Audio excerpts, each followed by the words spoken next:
একটা কথা মনে রাখবেন, ফ্যাসিবাদের পতন ঘটেছে, শাসক পালিয়ে গেছে, কিন্তু ব্যবস্থাটা কিন্তু এখনো বদলায় নাই। এই ব্যবস্থা বদলের সংগ্রাম আছে। আমাদের লড়াই একটা জাতীয় পুনর্গঠনের লড়াই।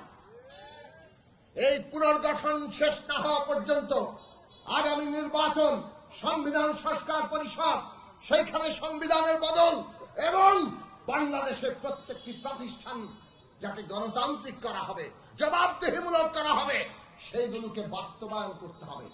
এই জাতীয় পুনর্গঠন কালে আমাদের সবাইকে সজাগ থাকতে হবে। মনে রাখবেন, গণতান্ত্রিক শক্তি ছাড়া গণতন্ত্র টেকে না।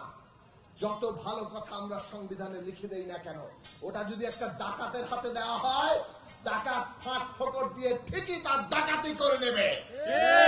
কাজেই গণতন্ত্র প্রতিষ্ঠার জন্য, মানুষের অধিকার প্রতিষ্ঠার জন্য, জনগণের জন্য একটা কল্যাণমূলক ব্যবস্থা কায়েম করার জন্য আমাদের গণতান্ত্রিক শক্তির উন্মেষ দরকার। আজকে বাংলাদেশের ঢাকা থেকে সমস্ত দেশে ছড়িয়ে পড়তে হবে। মানুষের, জনগণের নিজস্ব রাজনৈতিক শক্তি গড়ে তুলতে হবে, যারা জনগণের স্বার্থের বাইরে আর কোন স্বার্থ নিয়ে কাজ করবে না।